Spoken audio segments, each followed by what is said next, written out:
அறிஞ்சு கொள்ள முடியாது அப்படின்னா நம்ப மாட்டான், முயற்சி பண்ணிக்கிட்டே இருப்பான். ரெண்டாவது, உனக்குள்ளதான்டா கடவுள் வாழ்றாரு அப்படின்னு சொன்னா நம்ப மாட்டான். கடவுள் போய் எனக்குள்ள எப்படி வாழ்வாரு, அவ்வளோ பெரிய தேவன் எனக்குள்ள வாழ முடியுமா, அதெல்லாம் எப்படிங்க சாத்தியமாகும், இதெல்லாம் சாத்தியமா அப்படின்னு சொல்லி யோசிச்சுட்டு இருக்கிறான். அந்த மனநிலையை உடைப்பதற்காகத்தான் இயேசு கன்னியின் வயிற்றிலே பிறந்தார். ஹல்லேலூயா. கடவுள் ஒரு மனுஷனுக்குள்ள வாழ முடியுமா அப்படின்ட்டு ஒரு மனுஷன் கேட்கும்போது நீங்க சொல்லணும், இட்ஸ் பாசிபிள். எப்படி பாசிபிள்ன்றீங்க, வேதத்தில் எடுத்து காட்டுங்க. எடுத்து காட்டுறேன். கன்னி மரியாளுடைய வயிற்றில் வானத்தை பூமி உண்டாக்கின சர்வ வல்லமையுள்ள தேவனுடைய குமாரனாகிய இயேசு கிறிஸ்து கருவாக உருவாகி வளர்ந்து பிறந்து இந்த பூமியில வாழ்ந்திருக்கிறார். அப்போ கடவுள் ஒரு மனிதனுக்குள்ள வர முடியும் என்ற சாத்திய கூரை தேவன் நம்மளுக்கு காண்பித்திருக்கிறார். ஹல்லேலூயா. எத்தனை பேர் இருக்கீங்க? அதனால் நான் சொல்றேன், இந்த மாலை வேளையில் இங்கே உட்கார்ந்துருக்கிற ஒவ்வொருத்தருக்குள்ளேயும் கடவுள் வாழ்ந்து கொண்டு இருக்கிறாரு. எல்லாரும் சொல்லுங்களேன், எனக்குள்ள சர்வ வல்லமையுள்ள தேவன் வாழ்ந்து கொண்டிருக்கிறார். ஆகையினால் நிறைவான அவர் எனக்குள் வந்தபடியால் எனக்குள் இருக்கிற எல்லா குறைவுகளும் வெளியேறுகிறது. ஆமென். ஹல்லேலூயா. கர்த்தர் நல்லவர். நிறைவானது வரும்பொழுது குறைவானது ஒளிந்து போகும். இந்த ஒளிந்து போகுன்ற வார்த்தைக்கு என்னன்னாக்க தேடியும் கண்டுபிடிக்க முடியாதாம்.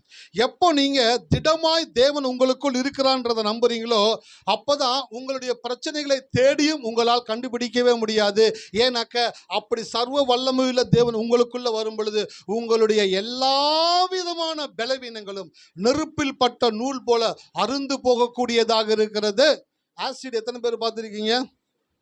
டாய்லெட்டுக்கு ஊற்றுற ஆசிட் கிடையாது, இன்னொரு ஆசிட், திரவம், அமிலம். அந்த ஆசிடு கொஞ்சம் எடுத்துகிட்டு வந்து இந்த இடத்துல ஊற்றணும்னு வச்சிங்களேன், அப்படியே இந்த இடத்தையே அரிச்சு ஓட்ட போட்டு அப்படியே கீழே போயிடும். ஏன்னாக்க அந்த ஆசிடுக்குள்ளே இருக்கக்கூடிய தன்மை என்னன்னாக்க அது எந்த இடத்துல படுதோ அந்த இடத்த என்ன பண்ணும் அப்படின்னாக்க ஒன்றும் இல்லாமல் உருக்குலைத்து அது இருக்கிற இடம் தெரியாமல் மாற்றி விடுமா. அது ஆசிடுடைய தன்மையா. ஒரு ஆசிடுக்கே அவ்வளோ பெரிய ஒரு பவர் இருக்கும் அப்படின்னாக்க சர்வத்தையும் படைத்த வல்லமையுள்ள தேவன் எனக்குள்ள வந்துட்டார்னாக்க எனக்குள்ள பலவீனம் இருக்குமா, சுகவீனம் இருக்குமா, வியாதி இருக்குமா? வாய்ப்பே கிடையாது. அது இருக்கவே முடியாது. ஏனென்றால் எல்லாவற்றையும் படைத்த தேவன். ஆசிடெல்லாம் மனுஷன் கண்டுபிடிக்கிறதுக்கான அறிவை கொடுத்ததே அவர் தான். அப்போ அறிவை கொடுத்த தேவன் எவ்வளவு ஞானம் உள்ளவராக இருப்பார் என்று சிந்தித்து பாருங்கள். அதான் வேதம் சொல்லுகிறது, ஒன்றான மெய் தேவனாகிய உம்மையும் நீர் அனுப்பினவராகிய இயேசு கிறிஸ்துவையும் அறிவதே நித்திய ஜீவன். கடவுளை குறித்த அறிவு தான் உங்களை என்ன நித்திய ஜீவனுக்குள்ளே நடத்தக்கூடியதாக இருக்கிறது. நான் இங்கே இருக்கிற ஒவ்வொருத்தரையும் பார்க்குறேன், உங்களுக்கெல்லாம் தேவன் தீர்க்காயுசை கொடுத்துருக்கிறார். ஹல்லேலூயா. உங்கள் அம்மா அப்பா உங்கள் தாத்தா பாட்டி வாழ்ந்த நாட்களை கடந்து நீங்கள் வாழுவீங்க. என்னதுங்க? எங்கள் தாத்தா வந்து பார்த்தீங்கன்னாக்கா 70 வயசு வாழ்ந்தார் சார். எங்கள் அப்பா 73 டச் பண்ணார் சார். ஆனால் இன்றைக்கி இருக்கிற உணவு பழக்க வழக்கங்கள், காற்று மாசு, கடன் பிரச்சனை, நோய், இதெல்லாம் பார்க்கும் பொழுது ஒரு 60 தாண்டது கொஞ்சம் கஷ்டம்தான் சார் அப்படின்ற வார்த்தையை பேசக்கூடாது. நீங்கள் என்ன சொல்லணும்னாக்க எங்களுடைய முற்பிதாக்கள் வாழ்ந்த நாட்களை காட்டிலும் நாங்கள் அதிகமாய் தேவனுக்காய் வாழ்வோம். ஹல்லேலூயா. அவங்களுக்காக வாழ்ந்துட்டு போனாங்க. நீங்கள் கடவுளுக்காக வாழ வேண்டும் என்று தேவன் விரும்புகிறார். நீங்கள் இருக்கிற ஒவ்வொரு நாளும் தேவனுக்கு நன்மை உண்டாகிறது. நீங்கள் இருக்கிற ஒவ்வொரு நாளும் தேவனுடைய நாமம் மகிமைப்படுகிறது. ஆகையினால நான் சொல்கிறேன், உங்களுடைய அம்மா அப்பா தாத்தா பாட்டி வாழ்ந்த நாட்களை தாண்டி ஒரு சிறந்த ஒரு தீர்க்காயுசோடு கூட இந்த உலகத்தில் தேவன் உங்களை வாழும்படி செய்வார். ஹல்லேலூயா. இது என்னுடைய பிளெஸ்ஸிங். ஹல்லேலூயா. உங்கள் மேலே கர்த்தருடைய ஆசீர்வாதம் கடந்து வரட்டும். நீங்கள் ஆசீர்வதிக்கப்பட்ட ஜனம். நீங்கள் தீர்க்காயுசோடு கூட திருப்தியான ஒரு வாழ்க்கையை உங்களுக்கு தேவன் வைத்திருக்கிறார். அதையெல்லாம் நீங்கள் வாழ்ந்து முடிப்பீர்கள். ஆமென். ஹல்லேலூயா. ஒரு வசனத்தை அறிக்கை செய்துவிட்டு கடந்து போகலாம். உபாகமம் 26:19. நன்றி ஆண்டவரே.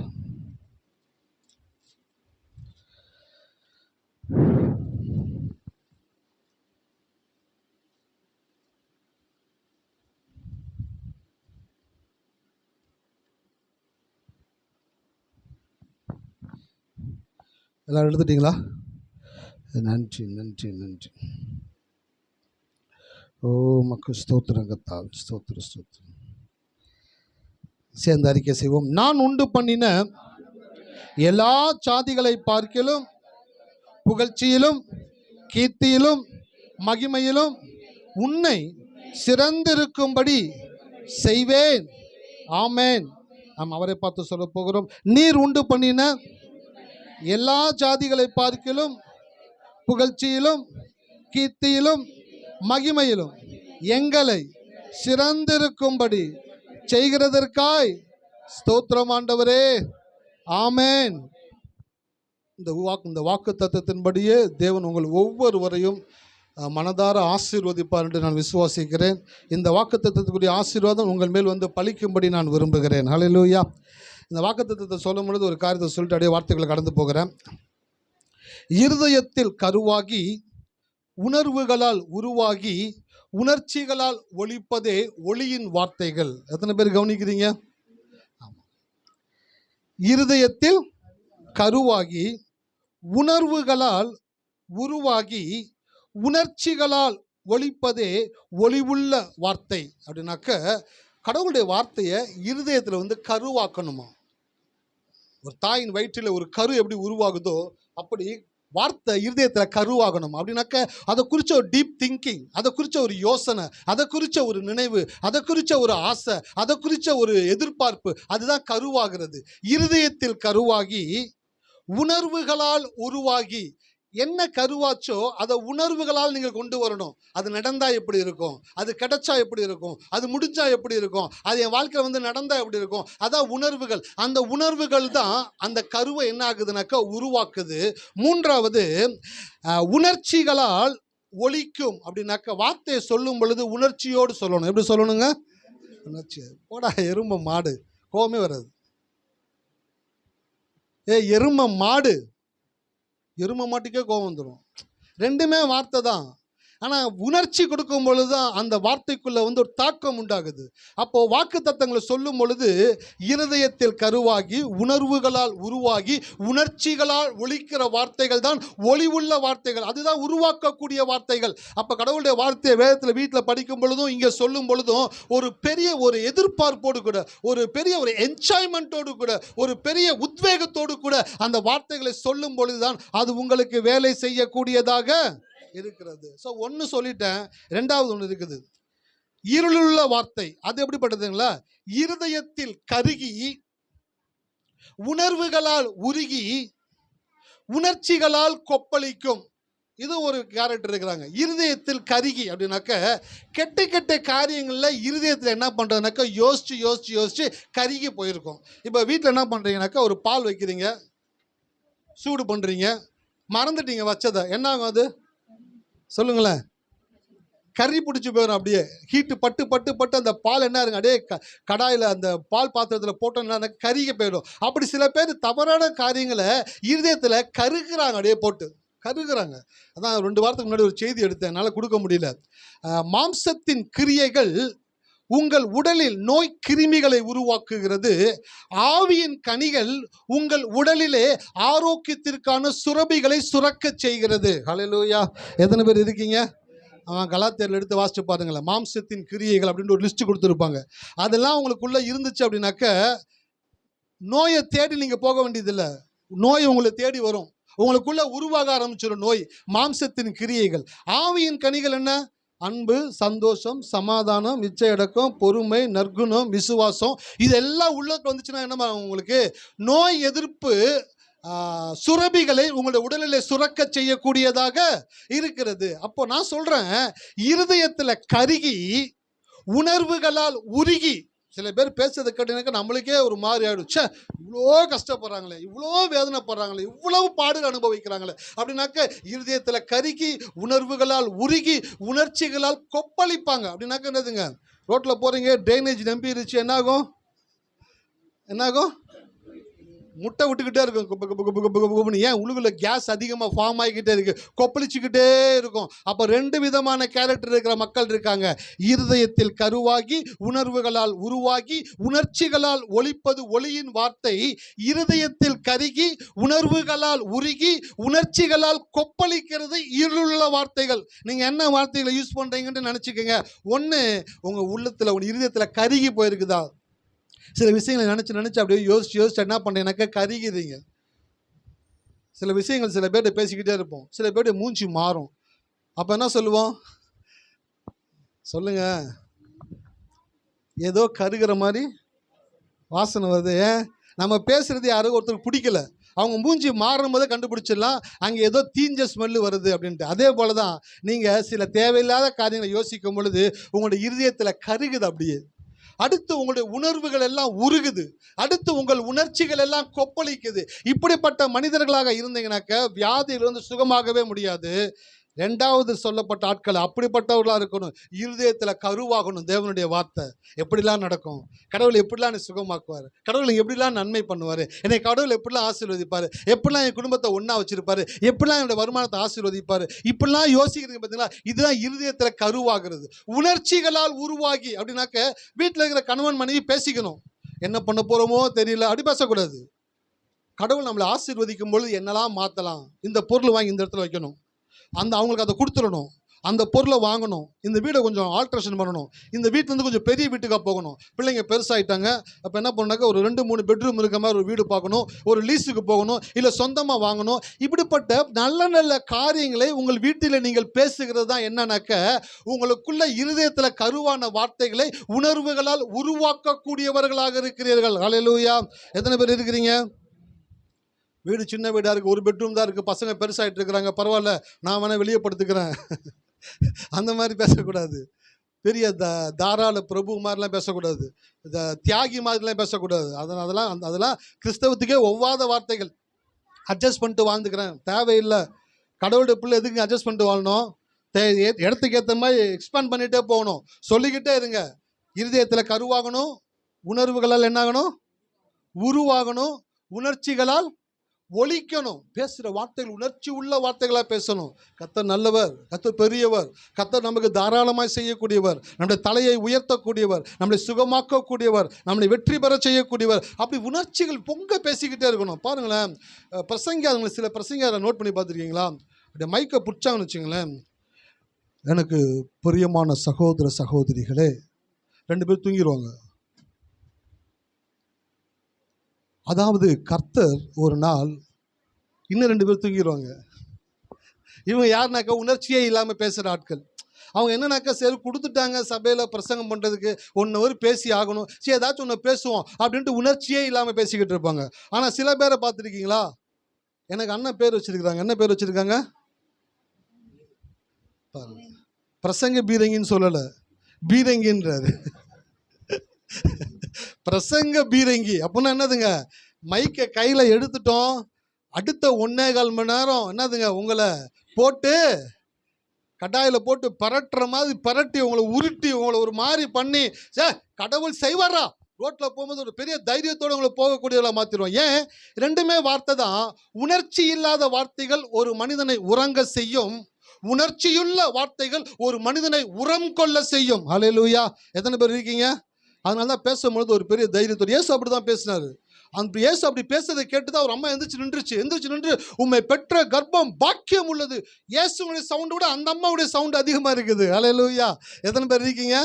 ஆமாம், ஆலயத்தில் வந்துட்டீங்கன்னாக்கா உங்களை அவ்வளோ சாதாரணமாலாம் விட்டுற மாட்டோம், சாஞ்சரெல்லாம் விட மாட்டோம். உங்களை போட்டு என்ன பண்ணுவோம்னாக்கா உலுக்கி எடுத்துடணும். கடவுளுடைய வார்த்தை, தேவனுடைய பிரசனம் உங்களை வேறு மனிதர்களாய் மாற்றக்கூடிய இடத்துல வந்திருக்கிறீர்கள். அப்போ இருதயத்தில் கருவாகணும், உணர்வுகளால் உருவாகணும், உணர்ச்சிகளால் ஒலிக்கிற வார்த்தைகளே உயிருள்ள வார்த்தைகள். அது உங்களுடைய வாழ்க்கையை மாற்றக்கூடியதாக இருக்கிறது. அப்போ இந்த வாக்கு தத்தத்தின்படியே கர்த்தர் உங்களை 1000 மடங்கு ஆசீர்வதிக்கக்கூடியவராக இருக்கிறார். தொடர்ந்து தேவனுடைய வார்த்தைகளை கடந்து போகலாம். நீதிமொழிகள் 3:16 எடுத்து வேகமா வாசிங்க. அதன் வலது கையில் தீர்க்காயுசும் அதன் இடது கையில் செல்வமும் கனமும் இருக்கிறது. அதன் வலது கையில் தீர்க்காயுசும் அதன் இடது கையில் செல்வமும் கனமும் இருக்கிறது. இது 2மே ஒரு மனிதனுக்கு தேவை என்று தேவன் அறிந்திருக்கிறார். இன்னைக்கு நம்ம தான் அதை தெரிஞ்சுக்கிறாம இருக்கிறோம் இல்லையா? ஆரோக்கியம் மட்டும் இருந்தால் போதியா, ஆசீர்வாதம் வேணாயா, ஐயா ஆசீர்வாதத்தை கொடுங்கய்யா, ஆரோக்கியம் இல்லைன்னா பரவாயில்லையா, அந்த ஆசீர்வாதத்தை வச்சு நான் சுகமாயிக்கிறேன், ஹாஸ்பிட்டலில் போய் சுகமாயிக்கிறேன். கடவுள் சொல்றாரு அதெல்லாம் தேவையில்லாத பேச்சு, வீண் பேச்சு, கிளவி பேச்சுன்னா இருக்கக்கூடாது. ஒன்று தான், உனக்கு தீர்க்காயுசும் தேவை, ஐஸ்வர்யமும் கனமும் தேவை என்று தேவன் அறிந்தபடியினால தான் அது 2ஐயும் வேதத்தில் எழுதி கொடுத்திருக்கிறார். அதுல முதல் பகுதி தெய்வீக ஆரோக்கியமும் ஆசீர்வாதமும். இந்த ஆரோக்கியம் என்ற தலைப்பின் கீழே பார்த்துக்கிட்டே வருகிறோம். ஆரோக்கியம் இன்றியமையாதது, ஆரோக்கியம் உங்களுக்கு அவசியமானது, ஆரோக்கியம் உங்களுக்கு அத்தியாவசியமானது. நீங்கள் ஆரோக்கியமாக இருக்க வேண்டும் என்று உங்கள் தேவன் விரும்புகிறார். ஹல்லேலூயா. நீங்கள் சுகவீனத்தோடு, பலவீனத்தோடு, வலியோடு, வேதனையோடு, கண்ணீரோடு, கவலையோடு அவரை ஆராதிக்க வேண்டும் என்று தேவன் விரும்புகிறவர் அல்ல. எந்த அப்பாவாச்சும் தான் பிள்ளை கஷ்டப்படணும்னு விரும்புவாங்களா? சொல்லுங்களேன். ப்ராக்டிக்கலாக பேசுகணும், ப்ராக்டிக்கலாக பேசுவோம். பைபிளை கடந்து பேசுவோம்.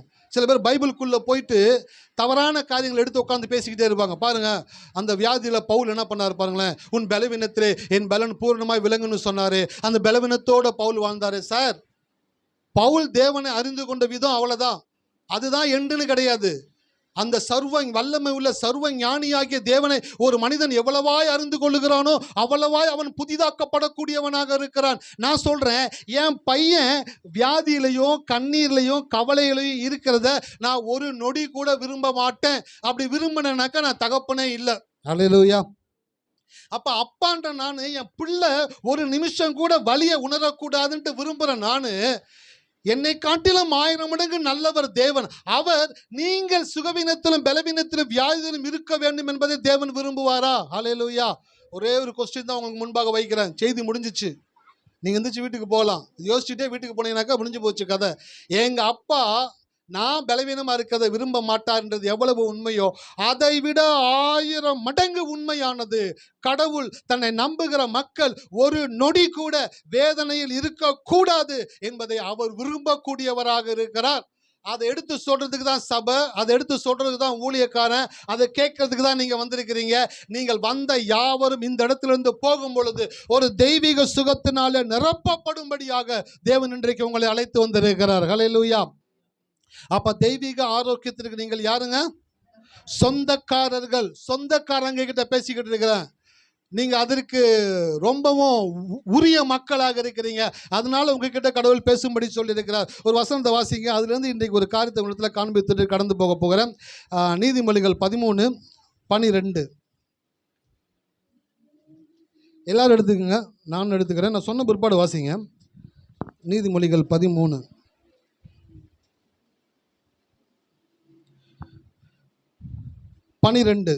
நெடுங்காலமாய் காத்திருக்குதல், நெடுங்காலமாய் காத்திருக்குதல் இருதயத்தை இளைக்க பண்ணும், இருதயத்தை இளைக்க பண்ணும். விரும்பினது வரும்போதோ, விரும்பினது வரும்போதோ ஜீவ விருட்சம் போல் இருக்கும், ஜீவ விருட்சம் போல் இருக்கும். ஹல்லேலூயா.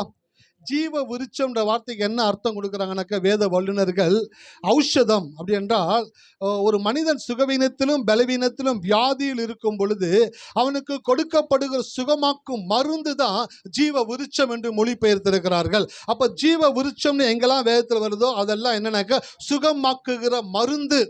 அந்த சுகமாக்குகிற மருந்து உங்களுக்கு ஆலயத்தில் கொடுக்கப்படக்கூடியதாக இருக்கிறது. ஹல்லேலூயா. இந்த மாலை வேளையில் நான் சொல்கிறேன், கடவுளுடைய ஆலயத்தில் நீங்கள் வந்தது நல்லது, அவருடைய பிரசனத்தில் வந்து உட்கார்ந்தது நல்லது. ஜீவ விருட்சத்தினால் உண்டாகக்கூடிய ஜீவன் உங்களுக்குள்ளே கடந்து வரக்கூடியதாக இருக்கிறது. இந்த வசனம் சொல்லுகிறது, நெடுங்காலமாய் காத்திருக்குதல் இருதயத்தை இளைக்க பண்ணும், விரும்பினது வரும்போதோ ஜீவ விருட்சம் போல் இருக்கும். நெடுங்காலமாய் காத்திருக்குதல். பாருங்க, சில பேர் சில காரியங்களுக்காக பல வருடங்கள் காத்திருப்பாங்க, பல வருடங்கள் காத்திருப்பாங்க. அதுக்கு வேதத்திலிருந்து சில காரியங்கள் எடுத்து அவங்க என்ன பண்ணுவாங்கனாக்கா மனசுல ஃபிக்ஸ் பண்ணிப்பாங்க. இவங்களுக்கு இத்தனை வருஷம் கழிச்சா இது நடந்துச்சு, இவங்களுக்கு இத்தனை வருஷம் நடந்துதான் சுகம் கிடைச்சிச்சு, இவங்களுக்கு இத்தனை வருஷம் நடந்துதான் அற்புதம் நடந்துச்சு. வேதத்தில் இருக்கக்கூடிய கதாபாத்திரங்கள் எடுத்து வைத்து கொண்டு அதோடு கூட தங்களுடைய வாழ்க்கையை ஒப்பிட்டு அவர்களுக்கு தேவன் அப்படி செய்திருப்பார் என்றால் எனக்கும் தேவன் இப்படித்தான் செய்ய போகிறாரோ என்ற மனநிலையில தங்களுடைய மைண்டை என்ன பண்ணிடுறாங்க, அடாப்ட் பண்ணிக்கிறாங்க. அந்த மைண்டை அந்த நேரத்துக்கு ஏற்ற மாதிரி ஸ்ட்ரக்சர் பண்ணக்கூடியவங்களா இருக்கிறாங்க. ஆனால் நான் சொல்றேன், ஆண்டவருடைய ஆலயத்துக்கு நீங்க வந்துட்டீங்க அப்படின்னாக்க அவங்களுக்கு என்ன நடந்துச்சுன்னு கிடையாது, உங்களுக்கு தேவன் எதை செய்ய விரும்புகிறார் என்பதை நீங்கள் அறிந்து கொள்ளும் பொழுது, அறிந்து கொள்ளுகிற நேரத்திலேயே தேவன் அற்புதத்தை செய்யக்கூடியவராக இருக்கிறார். ஹல்லேலூயா. எத்தனை பேர் இருக்கிறீங்க? சரி, நெடுங்காலமாய் காத்திருக்குதல். ஒரு விஷயத்துக்காக ரொம்ப வருஷம் காத்திருக்கிறோம். அப்படி காத்திருக்கிற நபர் எப்படிப்பட்ட நபராக இருப்பாங்கன்னு நினைக்கிறீங்க? ரொம்ப ஹாப்பியா, ரொம்ப சந்தோஷமா, ரொம்ப மகிழ்ச்சியா, ரொம்ப கொண்டாட்டமா இருப்பாங்கன்னு நினைக்கிறீங்களா? இல்லை ரொம்ப வருத்தத்திலையும் வேதனையிலையும் கவலையிலையும் ஒரு நடைப்பினம் போல, இல்லை யார் இடத்துலையும் ஃப்ரீயா பேச முடியாம, இல்லை சோர்ந்து போய், இல்லை மன கவலையில இருப்பாங்கன்னு நினைக்கிறீங்களா? ஹல்லேலூயா. பதில் சொல்லுங்களேன் பார்ப்போம். அவங்க சந்தோஷமா இருப்பாங்களா, துக்கமா இருப்பாங்களா? கேட்கல. துக்கமா இருப்பாங்க. இப்போதான் நான் சொன்னேன், நான் சபையில் ஃப்ரீயாக பேசுனீங்கன்னா வாழ்க்கையில் ஃப்ரீயாக இருப்பீங்க. சபையில் இறுக்கமாக இருந்தீங்கன்னா வாழ்க்கையில் நெருக்கமாக இருப்பீங்க. ஊழியக்காரர் கேட்கும் போது தைரியமாக சொல்லுங்கள். நான் பனிஷ்மெண்ட் ஸ்டூல் மேலே நிற்கவா சொல்ல போகிறாங்க, இல்லை முட்டிக்கால் போடுன்னு சொல்ல போகிறாங்களா? அதெல்லாம் கிடையாது. தைரியமாக சொல்லுங்கள். ஹல்லேலூயா. அப்போ இருதயத்தில் ரொம்ப நாளாக ஒரு விஷயம் நடக்காமல் இருந்துச்சுன்னா அவங்க எப்படி இருப்பாங்க? துக்கமாக இருப்பாங்க. ஆனால் ஒரு விஷயம் அவங்க வாழ்க்கையில் நடந்துருச்சு அப்படின்னாக்க அவங்க எப்படி இருப்பாங்க? சந்தோஷமா இருப்பாங்க. இப்போ ஆலயத்துக்கு வரும் பொழுது ஒரு விதமான மனநிலை, பிரச்சனை, போராட்டம், கண்ணீர், கவலை, வேதனை, வியாதியோடு கூட ஆண்டோடைய ஆலயத்திற்கு வருவோன்ட்டு வந்துட்டீங்க. வந்து ரொம்ப நாளாக உங்களுக்கு ஒரு விஷயம் நடக்கலை, ரொம்ப நாளாக ஜெபம் பண்ணுறீங்க, உபவாசிக்கிறீங்க, பொருத்தனை பண்ணுறீங்க, என்னென்னமோ பண்ணுறீங்க சார். எல்லா குட்டி கண்ணும் அடித்து பார்த்தாச்சு, எல்லா விதமான காரியத்தையும் செஞ்சு பார்த்தாச்சு. அது அசையவே மாட்டேங்குது. அது இன்னும் ஸ்ட்ராங்காக இருக்கிறது போலவே தெரியுது. இப்படிப்பட்ட மனநிலையில் வந்திருக்கிற நீங்கள் ஆண்டவருடைய ஆலயத்தில் வந்து உட்கார்ந்த உடனே ஒரு பிரசன்ஸ் உங்களை டச் பண்ணுதுன்னு வச்சுக்கோங்களேன். ஹல்லேலூயா. அதான் நான் போன வாரத்தில் சொன்னேன், 1000 பிரசங்கம் செய்யாததை தேவனுடைய ஒரு பிரசன்னம் செய்யக்கூடியதாக இருக்கிறது. அந்த பிரசன்னம் எந்த நேரத்தில் உங்களை தொடும் என்று தெரியாது. ஒவ்வொரு ஞாயிற்றுக்கிழமையும் மாலை வேளையில் நான் பிரசங்கிப்பேன்றது மாறாத உண்மை. ஆமாவா இல்லைங்களா? கட்டாயம் பிரசங்கம் பண்ணுவேன். வந்தீங்கன்னாக்க கட்டாயம் பிரசங்கத்தை கேட்கலாம். ஆனால் தேவனுடைய பிரசன்னம் என்பது அவர் எப்பொழுது உங்களை ஒரு விஷயத்திற்காக உங்களை மாற்ற விரும்புகிறாரோ அந்த பிரசன்னம் வரக்கூடிய நேரத்தில் நீங்கள் அந்த இடத்துல இருக்கும் பொழுதுதான் அது உங்களுக்கு கிடைக்கக்கூடியதாக இருக்கிறது. ஹல்லேலூயா. எத்தனை பேர் இருக்கீங்க? உங்கள் வீட்டு வாசலில் கார் நிற்குது, எப்போ வேணாலும் நீங்கள் ஏறி போகலாம். ஆனால் 10 மணிக்கு ஃப்ளைட் இருக்குது, எப்போ வேணாலும் போவீங்களா? முன்னாடியே போய் செக்கிங் பண்ணி எல்லாம் செஞ்சு அதுக்கு ரெடி ஆகி அது காத்திருந்து அது போகிற டைமில் தான் நீங்கள் போனீங்கன்னா தான் அவங்கள ஏற்றிட்டு போவாங்க. இல்லைங்க, நான் லாடு 10 மணிக்கு ஃப்ளைட்டாக இருந்தால் நான் 11 மணிக்கு போவேன், போயிட்டு திருப்பி வர வேண்டியது தான், வேறு என்ன செய்ய முடியும்? அப்போ அங்கே என்னவோ அப்படி தான் இருக்கணும். அப்படி தான் கடவுளுடைய பிரசன்னம். கடவுளுடைய பிரசன்னம் தேவனுடைய ஆலயத்திலே ஒவ்வொரு வேளைகளிலும் அது வெளிப்படக்கூடியதாக இருக்கிறது. அந்த வெளிப்படுகிற அந்த நேரத்தில் அந்த இடத்துல நீங்கள் இருக்கணும், நீங்கள் கான்சியஸாக இருக்கணும், நீங்கள் அதை உள்வாங்கணும், நீங்கள் அதை உணரணும், அது உங்களுக்கு வந்து கிடைக்கணும். அப்படிப்பட்ட காரியங்களை நீங்கள் நினைவோடு கூட கடவுளுடைய ஆலயத்தில் உட்கார்ந்து கொண்டு இருக்கும் பொழுது தான் அது உங்களுக்கு வேலை செய்யக்கூடியதாக இருக்கிறது. ஹல்லேலூயா. எத்தனை பேர் இருக்கிறீங்க? அப்போ நான் சொல்கிறேன், ரொம்ப வருஷமாக உங்கள் வாழ்க்கையில் ஒரு விஷயம் நடக்கலையா, அதனால் சோர்ந்து போய் கவலையிலையும் வேதனையிலையும் இருதயமே இழைச்சி போயிருக்கிறீங்களா? இன்றைக்கி கர்த்தர் உங்களோடு கூட தான் பேசுகிறாரு. நீ ரொம்ப வருஷமாக காத்துக்கிட்டு இருந்தால அதை இன்றைக்கி உன் வாழ்க்கையில் தேவன் செய்ய போகிறாரு. அப்படி செய்யும் பொழுது விரும்பினது வரும்போதோ அது எப்படி இருக்குங்க?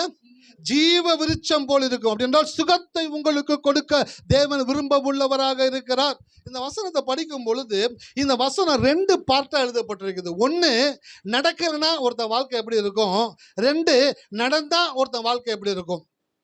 இந்த 2 காரியங்களையும் உங்களிடத்தில் நான் பேச விரும்புகிறேன். பேசுறதுக்கு முன்பாக ஒவ்வொரு ஆழத்திலும் ஒரு அதிசயம் உண்டு, ஒவ்வொரு தூரத்திலும் ஒரு ஆச்சரியம் உண்டு, ஒவ்வொரு வேத வசனத்திலும் ஒரு அற்புதம் உண்டு. ஹல்லேலூயா. எத்தனை பேர் கவனிச்சிங்க? ஹல்லேலூயா. ஒவ்வொரு ஆழத்திலும் ஒரு அதிசயம் உண்டு. விஞ்ஞானிகள் ஆச்சரியப்படுறாங்க. என்ன ஆச்சரியப்படுறாங்க அப்படின்னாக்க, கடல்ல ஒவ்வொரு ஆழத்துல போகும் பொழுதும் ஒவ்வொரு விதமான உயிரினங்கள் வாழ்ந்து கொண்டு இருக்குதாம். ஒரு ஆழத்துல ஒரு உயிரினங்கள் தான் வாழ்ந்துகிட்டே இருக்குதாம். அந்த உயிரினங்கள்னால அதுக்கு கீழே போய் அதனால உயிர் வாழ, ஏன் அப்படின்னாக்க உள்ள வந்து அழுத்தம் அதிகமாக இருக்கும். அந்த அழுத்தத்தை ப்ரெஷர் அதிகமாக இருக்கும்போது சில உயிரினங்கள்னால சில ஆழத்தில் போக முடியாது. அப்போது ஆராய்ச்சியாளர்கள் என்ன பண்ணுறாங்க, கடலின் ஆழத்தில் போகிறாங்க. ஒரு ஆழத்தில் போனால் ஒரு விதமான உயிரினங்கள் வாழ்ந்துக்கிட்டு இருக்கான். இன்னும் கொஞ்சம் ஆழத்தில் போனாங்கனாக்கா இன்னும் கொஞ்சம் உயிரினங்கள் வாழ்ந்துக்கிட்டு இருக்குதா. இன்னும் சொல்கிறாங்க ஆராய்ச்சியாளர்கள், இன்னும் உலகத்தில் கடலுக்குள்ளே எத்தனை விதமான உயிரினங்கள் இருக்குன்னு நம்மளால் கண்டுபிடிக்கவே முடியல. ஏன்னா கடலுடைய ஆழம் ரொம்ப டீப்பாக இருக்குது, அதுக்குள்ளே நம்மளால் அதிகமாக போக முடியல. ஆனால் ஒவ்வொரு ஆழத்திலும் தேவன் ஒரு அதிசயத்தை வைத்திருக்கிறார். ஹல்லேலூயா. எத்தனை பேர் இருக்கீங்க? அப்ப கடலின் ஆழத்துல போக போக அதிசயங்களை மனுஷன் கண்டு வியக்கிறான். ஒவ்வொரு தூரத்திலும் ஒவ்வொரு ஆச்சரியம் உண்டு. நட்சத்திரம் தூரத்தில் இருக்குங்களா? ஒவ்வொரு நட்சத்திரத்தோட ஒளியும் சிறந்த ஒளியா இருக்குதாம். ஆராய்ச்சியாளர்கள் நட்சத்திரங்களை என்ன பண்றாங்க, டெஸ்ட் பண்றாங்களாம். ஆராய்ச்சி பண்ணும் பொழுது அவர்கள் போகிற தூரத்தில் இருக்கிற நட்சத்திரம் ரொம்ப ஒளி அதிகமா இருக்குது, அதுக்குள்ள இருக்கக்கூடிய கெமிக்கல்ஸ், அதுக்குள்ள இருக்கக்கூடிய மினரல்ஸ், அதுக்குள்ள இருக்கக்கூடிய வாயுக்கள் அதெல்லாம் கண்டு ஆச்சரியப்படுறாங்க. ஒரு நட்சத்திரத்திற்குள்ள இவ்வளவு பெரிய ஆற்றல் இருக்குதான். அதை தாண்டி அடுத்த நட்சத்திரத்துக்குள்ள போறாங்க, தூரம் இன்னும் தூரம் போறாங்க. இன்னும் தூரம் போகும்போது என்ன நடக்குதுனாக்க, இன்னும் ஆச்சரியமான காரியங்கள் நட்சத்திரத்திற்குள்ள தேவன் வைத்திருக்கிறார். அல்லேலூயா. அப்போ ஒவ்வொரு ஆழத்திலும் ஒரு அதிசயம், ஒவ்வொரு தூரத்திலும் ஒரு ஆச்சரியம், ஒவ்வொரு வேத வசனத்திலும் தேவன் ஒரு அற்புதத்தை வைத்திருக்கிறார். ஹல்லேலூயா. அப்போ வசனத்தை படிக்கும் பொழுது அற்புதம் உங்களுக்கு செய்கிற வசனமா படிங்க. இந்த வசனம் அற்புதம் செய்யக்கூடியதாக இருக்கிறது. நடுநாள் காத்திருக்கிறது இருதயத்தை இளைக்க பண்ணும், விரும்பினது வரும் பொழுதோ ஜீவ விருட்சம் போல் இருக்கும். அப்போ என் வாழ்க்கையில ஏன் ஒரு சில காரியங்கள் நடக்காம தாமதமாகி கொண்டே இருக்கிறது? நான் கடவுளை நம்புகிறேன், கடவுளை விசுவாசிக்கிறேன், கடவுளுக்கு பொருத்தனை செய்கிறேன். ஆனாலும் சில காரியங்கள் என் வாழ்க்கையில் ஏன் நடக்காமல் இருக்கிறது என்பதை குறித்ததான காரியங்களை இன்றைக்கு நான் உங்களோடு கூட பேச விரும்புகிறேன். ஏன் அப்படின்னாக்க, பாருங்க, காத்திருக்கிறது, எத்தனை பேருக்கு காத்திருக்கிறது பிடிக்கும்? பால்ராஜ் மட்டும்தான் கை தூக்கிருக்கிறோம். காத்திருக்கிறது பிடிக்காது. ஹோட்டலில் போய் ஆர்டர் பண்ணுறீங்க, மசால் தோசை ஆர்டர் பண்ணுறீங்க, பக்கத்து டேபிள்காரனு மசால் தோசை ஆர்டர் பண்ணுறான். அவன் உங்களை விட ஒரு நிமிஷம் தாமதமாக வந்து உட்காந்தான், மசால் தோசை ஆர்டர் பண்ணிட்டான். நீங்களும் அதே சொல்கிறீங்க, மசால் தோசை. காதில் கேட்டோன்னு உங்களுக்கு பிடிச்சிருச்சு. ஹோட்டலில் போய் நம்ம என்ன சாப்பிடணும்னு யோசிக்க மாட்டோம். பார்த்துருக்கீங்களா? சில பேர் அப்படியே பார்ப்பாங்க, யாரோ தெரிஞ்சவங்களை தேடுறாங்க போலன்னு பார்த்தா எல்லாரும் என்ன சாப்பிட்றாங்கன்னு அப்படியே பார்ப்பாங்க. பார்த்துட்டு மேக்ஸிமம் என்ன சாப்பிட்றாங்க, எல்லாரும் பொங்கல் சாப்பிட்றாங்க, பொங்கல் நல்லா இருக்கும் போல், எனக்கு ஒரு பொங்கல் கொண்டு வாப்பா. இவங்க என்ன சாப்பிட்ணுன்னு முடிவு பண்ணலை, அங்கெல்லாம் என்ன சாப்பிட்றாங்கன்னு பார்த்து ஆர்டர் பண்ணுறது. அதே போல் பக்கத்தில் இருக்கிற ஒரு மசால் தோசை ஆர்டர் பண்ணிட்டான், நானும் ஒரு மசால் தோசை ஆர்டர் பண்ணிட்டேன். சர்வர் 2 உள்ளே போகிறான், மசால் தோசை எடுத்துன்னு வரான், ஒன்று தான் எடுத்துன்னு வரான். நான் பார்க்குறேன், எனக்கு தான் கொடுக்க போகிறான், ஏன்னா நான் தான் ஃபஸ்ட்டு ஆர்டர் பண்ணேன். என்கிட்ட வந்து அப்படியே தட்டு அந்த பக்கமாக போகுது. எப்படி இருக்கும் உங்களுக்கு மூஞ்சி? மசால் தோசை சாப்பிட்ற ஆசையே போயிடும். அவன் உங்களை அப்படியே சைடில் பார்ப்பான், நம்ம பின்னாடி வந்து ஆர்டர் பண்ணோம், நமக்கு கொடுத்துட்டாங்க, அவங்களுக்கு பாவம் கொடுக்கல, சே என்ன அன்லக்கி ஃபெல்லவா இருக்கிறாரு. அவன் சொல்கிறான், சார் மசால் தோசை போடும் பொழுது கொஞ்சம் தான் மசாலா இருந்துச்சு, ஆனால் டக்குனு ஒரு தோசை போட்டாங்க, தெரியாமல் அவர் கொடுத்துட்டு கோச்சிக்காதீங்க, உங்களுக்கு மசால் ரெடி பண்ணிகிட்டு இருக்காங்க, ஒரு 10 நிமிஷம் வெயிட் பண்ணுங்கள். ஓ, மசால் தோசை வேணாம், மண்ணாங்கட்டி வேணாம், போடா அப்படின்னு இருந்துச்சுன்னா பண்ணுங்க. அடுத்த ஹோட்டலில் போய் தயிர் சாதத்தை கூட சாப்பிட்டு போயிடுவீங்க. ஏன்? காத்திருக்கிறதுனாக்க அவ்வளோ காண்டாகுது உங்களுக்கு. அல்லேலூயா. எத்தனை பேர் இந்த திருமணத்துக்கு வந்தீங்க? முந்தின நாள் திருமணத்துக்கு எல்லாத்தையும் உட்கார வச்சுட்டேன் சீட்டில். சிறுசு கிருசு பொடிசு வாண்டு கீண்டு வயசானவங்க எல்லாத்தையும் உட்கார வச்சாச்சு சீட்டு பிடிச்சி. பவானி சிஸ்டருடைய அம்மா மட்டும் மிஸ்ஸிங். அவங்க மட்டும் அப்படியே சுற்றிக்கிட்டே இருக்கிறாங்க. அவங்க என்னம்மா கேட்டேன், என்ன தம்பி எல்லாம் உட்காந்துட்டாங்க, நம்ம கேட்டேன் இல்லை, வாங்கம்மா நான் இருக்கேன், நான் இருக்குமா உங்களுக்கு சும்மா விட்டுருணும், வாங்கம்மா கூட்டு போய் ஒரு இடத்துல இடத்த பிடிச்சி உட்கார வச்சாச்சு. அவங்க பக்கத்தில் நானும் உட்காந்துட்டேன். எங்கள் கூட இருந்தவங்க உட்காந்துருந்தவங்க எல்லாருமே ஃபஸ்ட்டு பந்தியில் இருக்கிறவங்களாம் சாப்பிட்டு போயிட்டாங்க. இந்த பக்கம் ஒரு ஹஸ்பண்ட் ஒய்ஃப் உட்காந்து சாப்பிட்டுக்கிட்டு இருக்கிறாங்க. எல்லாம் சாப்பிட்டு முடிச்சிட்டாங்க. இப்போ அவங்க முடிச்சிட்டாங்கனாக்கா எங்களுக்கு பந்தி போட்டுருவாங்க. அந்த ஹஸ்பண்ட் சொல்கிறாரு, என் ஒய்ஃபுக்கு கறியே வரல. அப்படிங்க அப்பா, கறியே சாப்பிட்டது இல்லை, இதுதான் ஃபஸ்ட்டு என் ஒய்ஃபு கறியை பார்க்குதா, கறியே வரல என் ஒய்ஃபுக்கு. சப்ளையர் சொன்னா ஒன்றும் செய்ய முடியாது சார் அப்படின்ட்டு போகிறான். ஏன்னா நான் கறி கேட்குறேன், வைக்காமல் இருக்கீங்கன்னு. அவனுக்கு என்ன கோபத்தில் ஒரு பிளேட்டு தட்டில் இந்த கறி அப்படியே சாச்சி விட்டு போயிட்டான். நான் பார்த்தேன், இந்த பொம்பளை ஃபஸ்ட்டு பந்தியில் இன்னும் எந்திரிக்காமல் இருக்குது, இப்போ 2வது பிளேட்டு வேற வச்சிருக்கிறான், எப்போ எந்திரிக்க போதும்ன்ட்டு பவானி சிஸ்டர் அம்மா அப்படியே சாயிறாங்கப்பா. நம்ம இன்னைக்கு சாப்பிட்ட மாதிரி தான் அந்த டேபிள் இந்த டேபிள்லாம் சாப்பிட்டுக்கிட்டு இருக்காங்க. வேற பிள்ளைலாம் சிக்கனை கடிக்கிறத நான் பார்க்குறேன்னு, எனக்கு சாப்பாடு வருமானு தெரியல. பொறுமையாக இருக்குமா, அவசரப்படாதீங்கம்மாண்ணே. ஒரு 5 நிமிஷம் டைம் கொடுத்தேன். அந்த லேடி உட்காந்துட்டு வீட்டுக்காரர் எந்திரிச்சிட்டாரு, கறியை வாங்கி கொடுத்து அவர் எந்திரிச்சிட்டாரு. இந்த அம்மா உட்காந்து பொறுமையாக நான் பார்த்து 5 நிமிஷம் டைம் பார்த்துட்டே இருந்தேன். நான் கொஞ்சம் எப்பவுமே கொஞ்சம் சேட்டை பிடிச்சவன் நான். அங்கே இருக்கிற மேனேஜர் கூப்பிட்டேன், பிரதர் கொஞ்சம் நிமிஷம் வாங்க. சொல்லுங்கள், நான் கோச்சிக்காதீங்க, எல்லாம் வயசானவங்கள உட்காந்துருக்காங்க. ஃபஸ்ட்டு பந்தியில் உட்காந்துலாம் எந்திரிச்சிட்டாங்க. இவங்க 2 பேரில் ஹஸ்பண்ட் எந்திரிச்சிட்டாரு. அந்த பொம்பளை கேட்குறாங்க, கேட்கட்டுன்னு தான் சொன்னேன். 2 பேரும் எந்திரிச்சிட்டாங்க, அவங்க மட்டும் உட்காந்துருக்காங்க. ஃபஸ்ட்டு பந்தி முடிச்சிட்டாங்க. இப்போ 2வது பந்தியில் ஒரு பிளேட்டு ஃபுல்லாக அவங்க உட்காந்து சாப்பிட்டுட்டு இருக்கிறாங்க.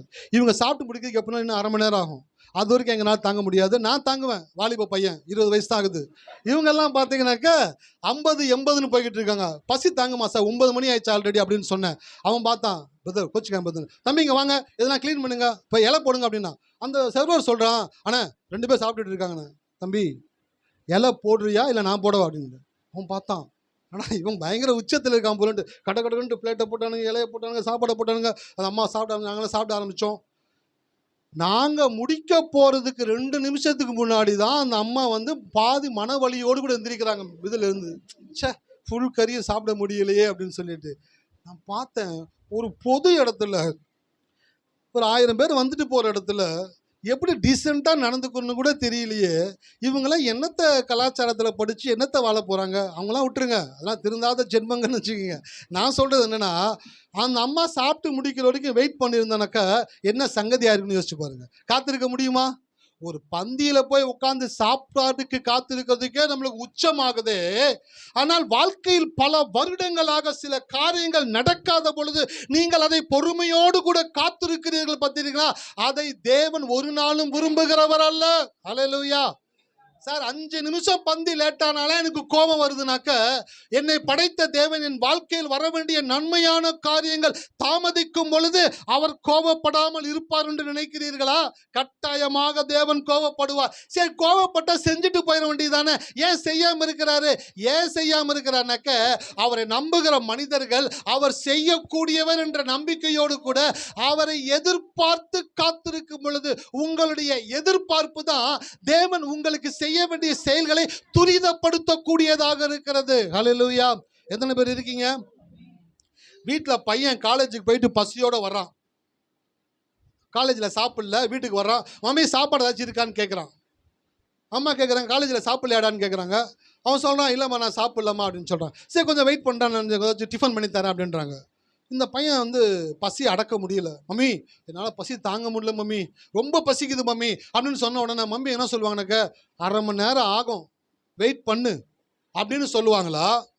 இல்லை அந்த குழந்தைனுடைய பசியை ஆத்துறதுக்கு ஏதாச்சும் இம்மீடியட்டாக பண்ணி கொடுக்க முடியுமான்னு யோசிப்பாங்களா? சொல்லுங்களேன் பார்ப்போம். இம்மீடியட்டாக ஏதாச்சும் பண்ணி கொடுக்க முடியுமான்னு யோசிப்பாங்கள்ல. அப்போது ஒரு தாய் ஒரு பிள்ளையினுடைய பசியினுடைய தீவிரத்தை அறிந்து ஒரு காரியத்தை துரிதமாய் செய்து கொடுக்கக்கூடிய ஆற்றல் ஒரு தாய்க்கு இருக்கும் என்றால், நான் சொல்லுகிறேன், உங்களுடைய தீவிரத்தின் தன்மை தேவன் உங்களுக்கு செய்ய வேண்டிய நன்மைகளை வேகப்படுத்தக்கூடியதாக இருக்கிறது. ஹல்லேலூயா. ஆனால் சில பேர் மைண்ட் செட்டில் வந்துட்டீங்க. என்ன மைண்ட் செட்டில் வந்துட்டீங்கன்னாக்க, பரவாயில்ல ஓட்டியாச்சு, நாட்கள் முடிஞ்சிச்சு, பாதி தாண்டியாச்சு, தாண்டியாச்சு, கடல் தாண்டிடுச்சு, இதுக்கப்புறம் ஒரு பெரிய காரியங்கள் நடந்து வாழ்க்கை மாதிரி அடப்போப்பா, ரொம்ப டயர்ட் ஆயிடுச்சு, இதுக்கப்புறம் வேணாம்பா, இதுக்கப்புறம் இருக்கிறத அப்படியே கழிச்சிட்டு போயிடலாம்பா. உங்கள் மனநிலை ஒரு விஷயத்தில் அடாப்ட் ஆகும் பொழுது தேவனுடைய காரியங்கள் உங்கள் வாழ்க்கையில் துரிதப்படாமல் டிலே ஆகி கொண்டே இருக்கிறது. ஹல்லேலூயா. எத்தனை பேர் இருக்கிறீங்க?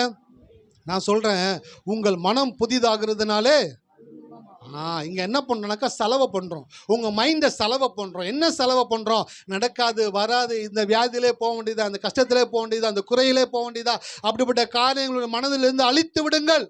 உங்கள் தேவன் எல்லாவற்றையும் இன்ஸ்டண்ட்டாக செய்யக்கூடியவர். ஹல்லேலூயா. எத்தனை பேர் இருக்கிறீங்க? அப்போ நான் சொல்கிறேன், உங்களுடைய தேவன் ஒரு விஷயத்தை டிசைட் பண்ணிட்டார்னாக்க அவர் வேகமாக செய்கிறது உங்களுடைய எதிர்பார்ப்பின் வேகத்தை பொறுத்து தான் அவர் உங்களுக்கு செய்யக்கூடிய துரிதம் இன்னும் ஃபாஸ்ட்டாக நடக்கக்கூடியதாக இருக்கிறது. ஆனால் நீங்கள் என்ன நினைக்கிறீங்க தெரியுங்களா? சுகம் வேணும், கத்தர் தந்தா பார்த்துக்கலாம், கத்தர் கொடுத்தா பார்த்துக்கலாம். ஒரு குழந்தை பசியில் எப்படி அவங்க அம்மா கிட்ட வந்துட்டு ப்ரெஷர் பண்ணுது, அந்த ப்ரெஷரை கடவுள்கிட்ட என்னைக்காச்சும் பண்ணியிருக்கீங்களா? கடவுள்கிட்ட போராடி இருக்கீங்களா? கடவுள்கிட்ட கேட்டிருக்கிறீங்களா? கடவுள்கிட்ட செஞ்சாதான். யாக்கோபு சொல்றது வேதத்தில் சொல்லப்பட்டிருக்கு, ஆதியாகமத்தில், அவன் இரவு முழுவதும் தூதனானவரோடு கூட என்ன பண்ணாங்க? போராடினான். அப்படின்னாக்கா ரெஸ்லிங் பண்றானா, சண்டை போடுறானா. நீர் என்னை ஆசீர்வதித்தால் ஒழிய உம்மை போக விடேன். அம்மா சொல்றாங்க, பையன் பசிக்குதுன்றான், கொஞ்சம் வெயிட் பண்ணுப்பா, மார்க்கெட்டுக்கு போயிட்டு வந்துடுறேன். பையன் விட்டுருவானா? காலை பிடிச்சி கண்ணீர் விட்டு கதறுவான், மம்மி போயிடாத, எனக்கு ஏதாச்சும் ஒரு சாப்பாடு பண்ணி கொடுத்துட்டு போ மம்மி அப்படின்ட்டு கண்ணீர் விட்டு கதறணும்னு அவங்க அம்மா இலகி செஞ்சு கொடுக்குறாங்களே. அதை விட கடவுள் கல் நெஞ்சக்காரர் நினைக்கிறீங்களா? சார், இந்த கடவுள் ரொம்ப நல்லவர் சார். இயேசு ரொம்ப ரொம்ப நல்லவர் சார். இந்த கடவுளை நீங்கள் நம்பும் பொழுது அவர்கிட்ட எதிர்பாருங்க சார், எதிர்பாருங்க. நீங்கள் எதிர்பார்க்கிற அந்த தீவிரம் தான் தேவன் உங்களுக்கு செய்கிற தீவிரத்தை வேகப்படுத்தக்கூடியதாக இருக்கிறது. இன்னைக்கு செய்தி கேட்குறீங்களே, வீட்டுக்கு போகும்பொழுது ஒவ்வொரு நொடியும் கடவுள் எனக்கு நன்மை செய்கிறாரு, என்னை சுகமாக்குறாரு, என் சரீரத்தை சுகமாக்குறாரு, என் உடல் உறுப்புகளை சுகமாக்குறாரு, நான் ஆரோக்கியமாக என்னை கடவுள் வச்சிருக்கிறாரு, நான் இன்னும் ஆரோக்கியமாக இருப்பேன், நான் இன்னும் பலனாக இருப்பேன், நான் இன்னும் தீர்க்காயுசு கொடுப்பேன், நான் இன்னும் கடவுளுக்கு சாட்சியாக இருப்பேன். அது உள்ளுக்குள்ள ஓட ஓட ஓட இந்த ஓட்டம் தேவனிடத்திலிருந்து நன்மைகளை உங்களிடத்துல இழுத்து கொண்டு வரக்கூடியதாக இருக்கிறது. ஹல்லேலூயா. எத்தனை பேர் இருக்கிறீங்க? ஒரு இரும்பு துண்டு அங்கே கிடக்குது, என் கையில் ஒரு காந்தம் இருக்குது. இப்போ இந்த இரும்பு துண்டை நான் போய் எடுக்கணுமா, இல்லை காந்தத்தை காமிச்சா அது வந்துடுமா? நான் காந்தத்தை காமிச்சா அந்த இரும்பு துண்டு வந்துடும். ஏன்? இந்த காந்தத்துக்கு ஒரு அட்ராக்டிங் ஃபோர்ஸ் இருக்குது, அது இரும்பு துண்டை ஈர்க்கக்கூடியதாக இருக்கிறது. நான் சொல்லுகிறேன், உங்களுக்குள்ள ஒரு மிகப்பெரிய ஆற்றல் என்ற விசுவாசத்தை தேவன் வைத்திருக்கிறார். அந்த மேக்னெட், அந்த காந்த சக்தி நீங்கள் எதிர்பார்க்கிற காரியங்களை ஈர்க்கக்கூடியதாக இருக்கிறது. இந்த பெரும்பாடுள்ள ஸ்திரீ இயேசுவின் வஸ்திரத்தை தொட்ட உடனே, சார் காந்தம் சார், இயேசுக்குள்ள இருக்கிறது இரும்பு என்ற துகள்களுக்கு கொடுக்கக்கூடிய சுகம், அவ போய் தொட்ட உடனே அட்ராக்ட் ஆயிடுச்சு. இந்த மாலை வேளை நான் சொல்றேன், உங்களை எதிர்பார்ப்பை இன்னும் ஆழப்படுத்துங்கள், இன்னும் வேகப்படுத்துங்கள். கர்த்தர் செய்வார் சார், கர்த்தர் தருவார் சார், நான் சுகமாக தான் சார் இருப்பேன், நான் பலவீனத்தில் இருக்க மாட்டேன் அப்படின்ற முடிவுக்குள்ள கடந்து வாங்க. நான் சொல்றேன், உங்களை பார்த்தவங்க எல்லாருக்கும் முன்பாகவும் உங்களை தேவன் புதிய பலத்தோடு கூடிய, புதிய ஆரோக்கியத்தோடு கூட, புதிய பொலிவோடு கூட, புதிய ஆசீர்வாதத்தோடு கூட அவர்கள் மத்தியில் தேவன் உங்களை வாழும்படி செய்வார். ஹல்லேலூயா. எத்தனை பேர் இருக்கிறீங்க? ஆமாம், அந்த மாலை வேளை நான் சொல்கிறேன், கர்த்தர் உங்களை நேசிக்கிறாரு. அதனால் காத்திருக்கிறத யாரும் விரும்புறது கிடையாது. அதனால் கிறிஸ்தவத்தில் ஏனோ போதகர்கள் கிறிஸ்தவ விசுவாசிகளுக்குள்ள ஒரு விஷயத்தை போதிச்சுட்டாங்க, காத்திருந்து பெற்றுக்கொள்ளு, காத்திருந்து அடைஞ்சு கொள்ளு, காத்திருந்து இல்லை. நீங்கள் கடவுள்கிட்ட கேட்டால் அவர் உங்களுக்கு உடனே செய்யக்கூடியவராக இருக்கிறார். ஹல்லேலூயா. ஒரு வசந்த வேம வாசிங்க கடந்து போகலாம். 1 கொரிந்தியர் 14:33.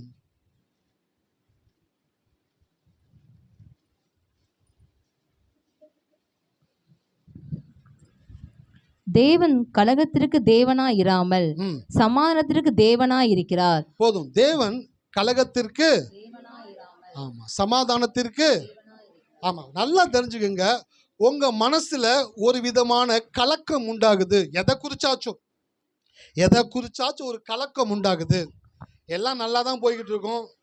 கணவர் நல்ல வேலையில் இருப்பார், நல்லா வருமானம் சம்பாதிப்பார், நல்ல வேலை செய்வார், வீடு நல்லா நடந்துகிட்ருக்கும், பிள்ளைங்கள் நல்லா இருப்பாங்க, கடன் இல்லாத ஒரு வாழ்க்கை, எல்லாமே கடவுள் நல்லா கொடுத்துருப்பாரு.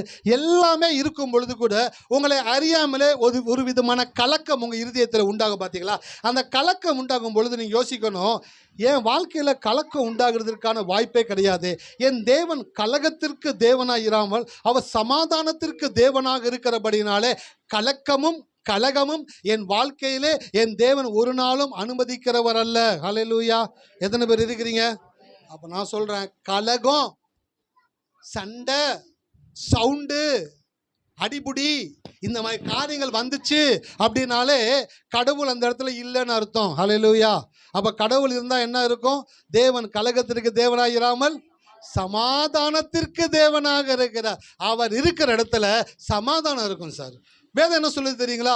சமாதானம் பண்ணுகிறவர்கள் பாக்கியவான்கள், அவர்கள் அதான் சத்தியத்தையும் அறிவீர்கள், சத்தியம் உங்களை விடுதலையாக்கும். நீங்கள் சமாதானம் பண்ணுனா நீங்க கடவுளுடைய பிள்ளைகளா இருக்கிறீங்க. நீங்க சண்டை போட்டா நீங்க யாருடைய பிள்ளைகளா இருக்கீங்க? பாருடா பேசுறீங்க, நாங்க 2 வயசுல இருந்தே பேசுவோம்ன்றாங்க யாரோ ஒருத்தவங்க. சமாதானம் பண்ணுகிறவர்கள் தேவனுடைய பிள்ளைகள், சண்டையிடுகிறவர்கள் பிசாசின் பிள்ளைகளாக இருக்கிறாங்க. அப்போ சண்டைன்னு வந்துருச்சுனாலே யோசிச்சிடணும், பிசாசு வேலையை ஸ்டார்ட் பண்றான். இந்த இடத்துல நம்ம என்ன பண்றோம்? எச்சரிக்கையா இருக்கணும்.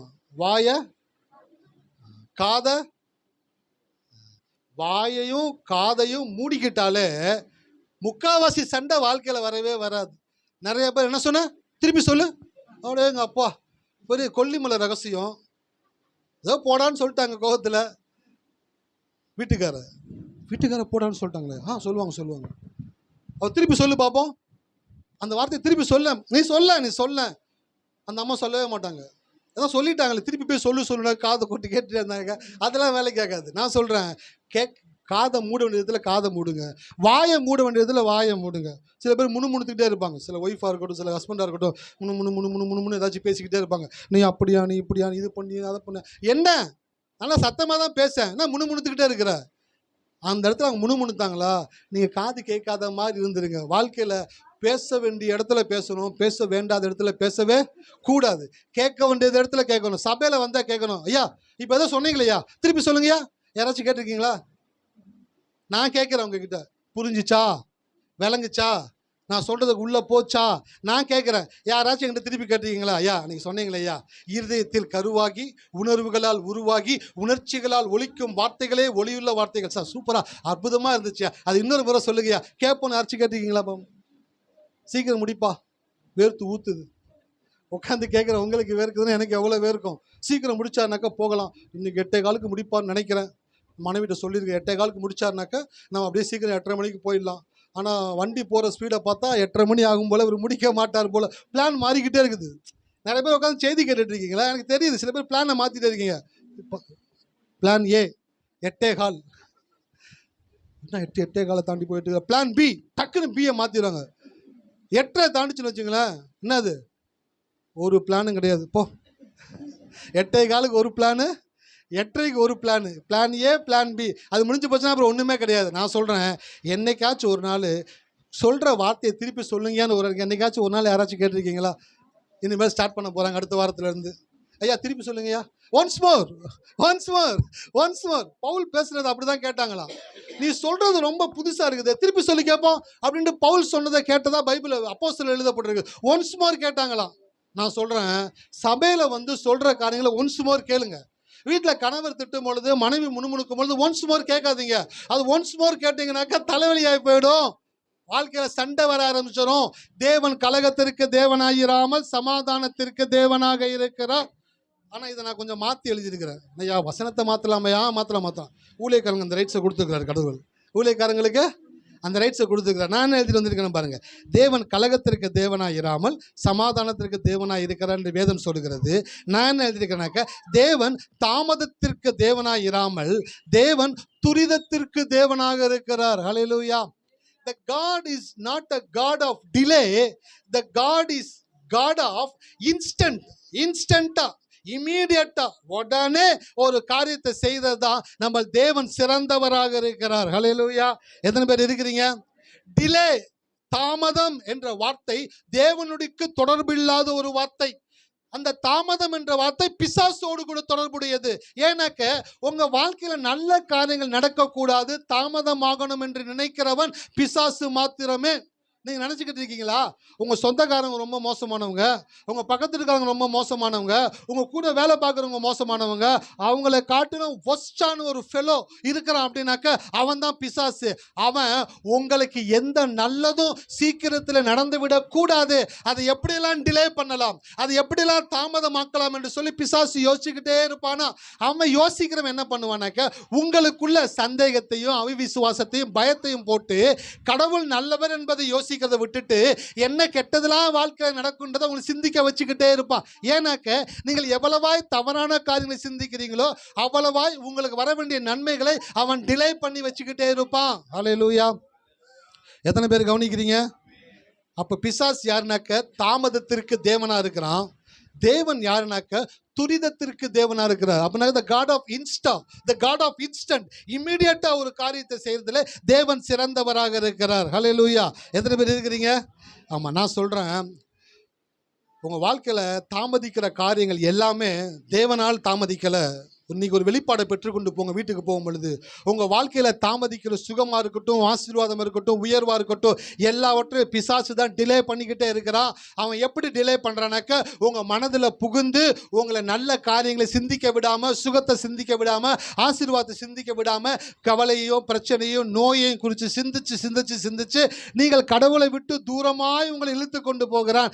எவர்கள் தேவனை விட்டு தூரம் வருகிறார்களோ அவர்கள் தேவன் அவர்களுக்கு செய்கிற நன்மையை விட்டும் தூரம் போகிறார்கள். ஹல்லேலூயா. எத்தனை பேர் இருக்கிறீங்க? மாலை வேளை நான் சொல்றேன், கடவுள் உங்களுக்கு இன்ஸ்டன்டா பண்ணக்கூடியவர். கடவுள் எப்படி பண்ணக்கூடியவருங்க? இல்லை கடவுள் சொல்றார், இல்லடா நான் உன்னை ஆசீர்வதிக்கிறது இருக்கு, அட்லீஸ்ட் எனக்கு ஒரு 6 months ஆச்சும் டைம் கொடு, ஒரு 6 மாதம் டைம் கொடுத்தனாக்கா நான் உன்னை ஆசீர்வதிக்கிறேன் அப்படின்னா ஒரு கடவுளே இல்லைன்றேன். கடவுள்னாக்கா எல்லாவற்றையும் இமிடியட்டாக செய்யக்கூடியவர் தான் கடவுள். இல்லையா? பைபிளில் பார்த்தீங்கன்னாக்கா, சார் பைபிளில் போட்டிருக்கு சார், நான் இல்லைன்னு சொல்லலை. பைபிளில் என்ன நடந்துச்சோ, அன்னைக்கு வாழ்ந்த மனிதர்களுடைய மனநிலை எப்படி இருந்துச்சோ, அவங்க கடவுளை எப்படி விசுவாசிச்சாங்களோ, அவங்களுக்கு கடவுள் என்ன செஞ்சான்றது எழுதி வச்சிருக்கிறாங்க. அப்படி தான் என் வாழ்க்கையில் நடக்கணும்னு கிடையாது. என் வாழ்க்கையில் நான் எப்படி விசுவாசிக்கிறனோ அப்படி என் தேவன் எனக்கு செய்யக்கூடியவராக இருக்கிறார். ஹல்லேலூயா. அவனவனுக்கு அளந்து கொடுத்த விசுவாச அளவின்படியே தேவன் ஒவ்வொருவனையும் ஆசீர்வதிக்க கூடியவராக இருக்கிறார். நான் சொல்லுகிறேன், இம்மீடியட்டா உங்களுக்கு நன்மை உண்டாகும். ஹல்லேலூயா.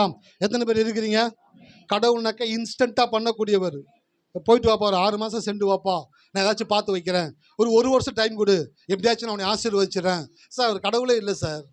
அப்படிப்பட்ட கடவுளை வழிபடணும்னு அவசியமே இல்லை சார். ஒரு வருஷத்தில் நானே நல்லாயிடுவேன் சார். அவர் என்ன சார் பண்ண போறாரு? எனக்கு அவர் பண்றவராக இருந்தால் இன்னைக்கு பண்ணணும். இப்போ எனக்கு பண்ணக்கூடியவர் தான் உண்மையான தேவனாக இருக்கிறார். ஹல்லேலூயா. எத்தனை பேர் இருக்கிறீங்க? நான் சொல்லுகிறேன், என் செய்தியை கேட்டுக்கொண்டு இருக்கும் பொழுதே அநேகருக்குள்ள தேவன் சுகத்தை கொடுக்கக்கூடியவராக இருக்கிறார். இன்ஸ்டண்டா தேவன் மாற்றத்தை உண்டாக்கக்கூடியவராக இருக்கிறார். உங்களுடைய உடல் உறுப்புகளில் செயல்படாத பாகங்களை என் வார்த்தைகளை கேட்டுக்கொண்டு இருக்கும் பொழுதே தேவன் அதை சரி செய்யக்கூடியவராக இருக்கிறார். ஹல்லேலூயா. Preaching is not sharing the information to the believer. Preaching is sharing the confirmation to the believer. பிரசங்கம் என்பது ஒரு தகவல்களை கொடுக்கிற காரியம் அல்ல. பிரசங்கம் என்பது ஒரு மனிதனுக்கு உறுதியை கொடுக்கிற காரியம். ஹல்லேலூயா. 1 hour பேசினாரு, நல்லா பேசினாரு. என்ன பேசினாரு? ஸ்டாரை குறித்து பேசினாரு, கடலை குறித்து பேசினாரு, அதை குறித்து பேசினாரு. தகவல்களை கொடுக்கிற இடம் அல்ல போதகம். ஒரு மனிதனுக்கு தன்னம்பிக்கையும் தைரியத்தையும் விசுவாசத்தையும் போதிக்கிற இடம்தான் சபையாக இருக்கிறது. அப்ப நான் சொல்லுகிறேன், நான் பிரசங்கிக்கும் பொழுதே தேவன் சுகமாக்குகிறார். ஹல்லேலூயா. எத்தனை பேர் விசுவாசிக்கிறீங்க? சார் நான் விசுவாசிக்கிறேன் சார். நீங்க விசுவாசிக்கலன்னா போங்க சார். அந்த பையன் கூட தும்புறான், கரெக்டான இடத்துல தும்புறான். சில டைம்ஸ் கரெக்டான நேரத்தில் பள்ளி வந்து கத்தும். அதே போல கரெக்டான டைம்ல என்ன பண்றேன், நவீன் தும்பி இருக்கிறான். நீங்க விசுவாசிக்கலன்னா போங்க சார். உங்களுக்காக நான் விசுவாசிக்கிறேன் சார். நான் விசுவாசிக்கிறேன் சார். என் தேவனை நான் அறிந்திருக்கிறேன் சார். என் தேவன் நான் பிரசங்கித்துக் கொண்டு இருக்கும் பொழுதே அவர் அநேகரை சுகமாக்க கூடியவராக இருக்கிறார்.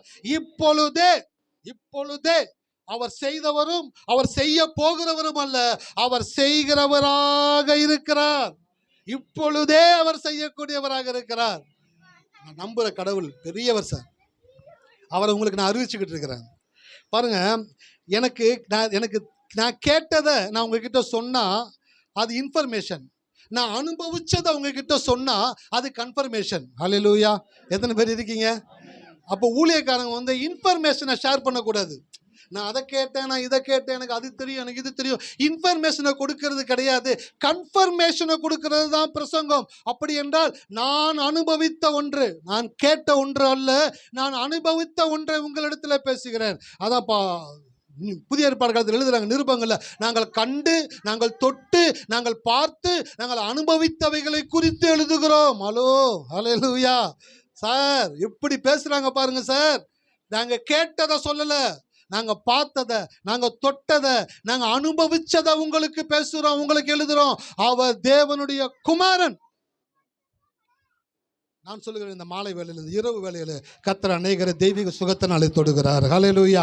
தெய்வீக சுகத்திற்கு சொந்தக்காரர்களாக உங்களை தேவன் இந்த வேளையிலே தொடுகிறார். நீங்கள் எப்பேற்பட்ட வியாதியில இருந்தாலும், வலி வேதனையில இருந்தாலும், இந்த வார்த்தைகள் உங்கள் காதுகளிலே தொனிக்கும் என்றால், அது உங்கள் இருதயத்திற்குள்ளே கடந்து போகும் என்றால், இப்பொழுதே தெய்வீக சுகம் உங்கள் மேல் இறங்கக்கூடியதாக இருக்கிறது. ஹல்லேலூயா. எத்தனை பேர் இருக்கீங்க? இந்த தீரா வியாதியும் தீவிரவாதியும் ஒன்று. ஹல்லேலூயா. என்ன சார் ஒவ்வொரு வாரம் ஏதாச்சும் சொல்லுவீங்கன்னு பார்த்தோம், நல்ல வேலை இந்த வாரம் ஏதாச்சும் சொன்னீங்களே, சொல்லாமல் போயிருங்களோ பயந்துக்கிட்டே இருந்தோம்னு சில பேர் சொல்கிறாங்க. தீரா வியாதியும் தீவிரவாதியும் ஒன்று. எப்படின்னு கேட்குறீங்களா? இந்த தீவிரவாதியை நைட்டு 2 மணிக்கு எந்திரிச்சு, ஏன் உசுப்புன்னு வச்சுங்களேன், எங்கே பாம்பு வைக்கணும், யாரை கொல்லணும், கொலகார பயில்களா, 24 மணி நேரமும் யாரையாச்சும் அழிக்கிறதுல எவாடா கவனமாக இருப்பீங்க. அவன் மைண்டு ஃபுல்லாக பார்த்தீங்கன்னாக்கா தீவிரவாதத்தில் மூழ்கி இருக்கும். யாரை என்ன அழிக்கலாம், எப்போ பாம்பு வைக்கலாம், எங்கே கொல்லலாம், எங்கே அழிக்கலாம், யாரை சுடலாம், அவன் மைண்டில் ஃபுல்லாக பார்த்தீங்கன்னா தீவிரவாதத்தை குறிச்சே மூழ்கி இருப்பான். இந்த தீரா வியாதி இருக்குது பார்த்தீங்களா, அவங்க எப்படிப்பட்டவங்க தெரியுங்களா? எந்த நேரமும் வியாதியை குறித்து யோசிச்சுக்கிட்டே இருப்பாங்க. அவங்க ஆலயத்தில் கொண்டு வந்து உட்கார வச்சு கடவுள் சொல்லுவார், தீவிரவாதியும் தீரா வியாதியும் ஒன்று, அவன் அழிக்கிறத குறிச்சே யோசிக்கிறான், நீ அழிகிறது குறிச்சே யோசிக்கிற. ஆனா உன்னைய வாழ வைக்கிறதுக்காக தான் இயேசு தன் ஜீவனையே கொடுத்தார். ஹல்லேலூயா, ஹல்லேலூயா. எத்தனை பேர் இருக்கீங்க? சில பேர் நான் செத்து சீக்கிரம் கடவுள்கிட்ட போனாக்க ஒரு நம்பர் இங்கே குறையும், ஒரு நம்பர் இங்கே கூடும், வேற ஒன்றும் நடக்க போறது இல்லை. நீங்க செத்து சீக்கிரம் போறதுக்கு அவர் இந்த பூமியில செத்தாரு. அவர் ஏன் செத்தாரு தெரியுங்களா?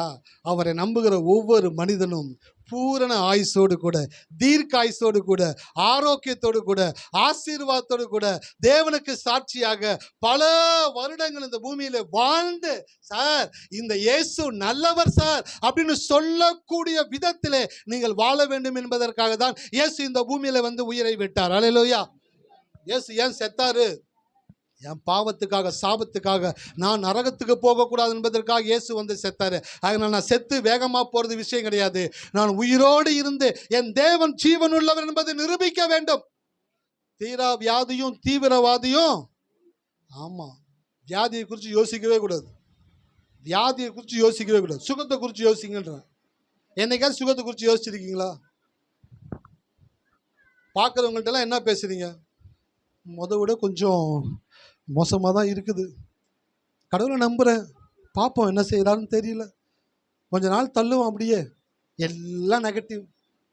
தீவிரவாதியோட போய் அவங்களை சேர்த்து விட்டுற வேண்டிதான். அவன் பார்ப்பான், நான் யாராச்சும் அழிக்கணுன்ட்டு யோசிச்சுக்கிட்டே இருக்கிறேன், நீயே அழியணுன்ட்டு யோசிச்சுக்கிட்டே இருக்கிற. நம்ம 2 பேரும் என்ன பண்ணிக்கலாம்? பழம் போட்டுக்கலாம். நீயும் நானும் ஒன்று தான். நான் அழிக்கணுன்ட்டு யோசனை இருக்கிறேன், நீ அழியணுன்ட்டு யோசனை இருக்கிற. ஆனால் கடவுளுக்குள்ளே வாழ வைக்கணுன்ட்டு யோசனை இருக்கிறார். ஹல்லேலூயா. எத்தனை பேர் இருக்கிறீங்க? சார் நீங்கள் வாழணுன்ட்டு கடவுள் விரும்புகிறார் சார். நீங்கள் நல்லா வாழணும் சார், நீங்கள் ஆரோக்கியமாக இருக்கணும் சார். உங்கள் செட்டுங்கெல்லாம் அப்படியே சுவாய்ந்து போகும்பொழுது நீங்கள் அப்படியே பெரிய கம்பீரமாக நடந்து போகணும் சார். உங்களை பார்க்கும் பொழுது அந்த டிக்கெட்டுங்களுக்கெல்லாம் ஒரு ஆசை வரணும். நம்ம பார்ட்டி நம்ம கூட ஜோடி போட்டு சுற்றிக்கிட்டு இருந்த டிக்கெட்டு நம்மளாம் சோர்ந்து போய் உட்காந்துட்டோம், அது இன்னும் கரலைக்கட்டை மாதிரி போய்கிட்டு இருக்கு போது. அல்லேலூயா. எங்கள் அம்மாலாம் பார்த்தீங்கன்னாக்கா கரலைக்கட்டை மாதிரி இருப்பாங்க. அடிச்சாங்கனாக்கா அவ்வளோதான், நாக் அவுட் தான். நீங்களாம் இவ்வளோதான் இருப்பாங்க, ஆள் கண்ணங்கரன்னு இருப்பாங்க, என்னோட கருப்பாக இருப்பாங்க, இவ்வளோதான் இருப்பாங்க. ஒரு அடி விட்டாங்கனாக்கா முடிஞ்சு போச்சு கதை, ஆள் நாக் அவுட்டு. அவ்வளோ ஸ்ட்ராங்காக, அவ்வளோ திடகாத்திரமாக இருப்பாங்க. நான் சொல்கிறேன், உங்கள் கூட இருக்கிற ஆளுங்களெல்லாம் பார்த்துட்டு அவங்கள விட நம்ம ரொம்ப மோசமாக இருக்கோம், அவங்கள பார்க்கும்பொழுது சொல்லுங்கள், என் தேவன் ரொம்ப நல்லவர், இவங்களை விட என்னை தேவன் இன்னும் புஷ்டியும் பசுமையுமாக, என்னை இன்னும் பலனாக என் தேவன் மாற்றக்கூடியவராக இருக்கிறார். ஹல்லேலூயா. எத்தனை பேர் இருக்கிறீங்க? கர்த்தர் நல்லவர். ஒரு காரியத்தை வாசிங்க, வேகமாக கடந்து போகலாம். நன்றி ஆண்டவர். மத்தேயு 8:3.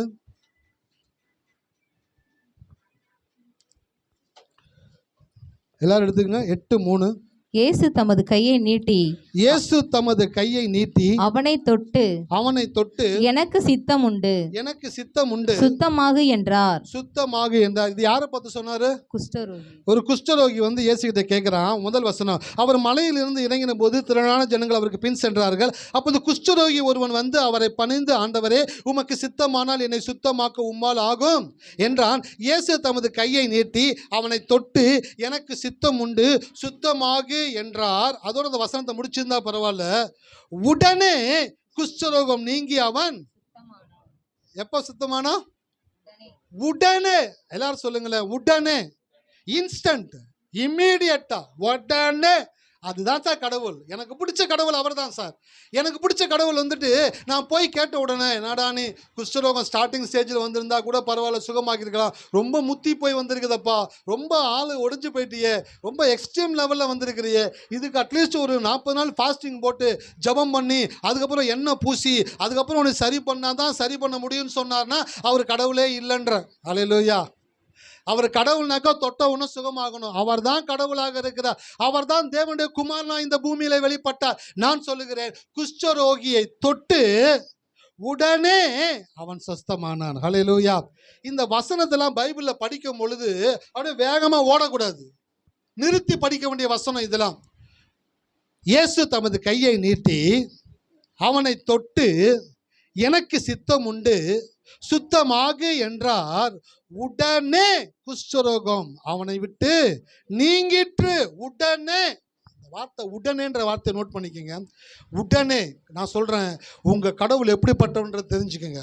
உங்கள் கடவுள் 6 மாதம் 1 வருஷம் சென்று உங்களை சுகமாக்குறவர் கிடையாது.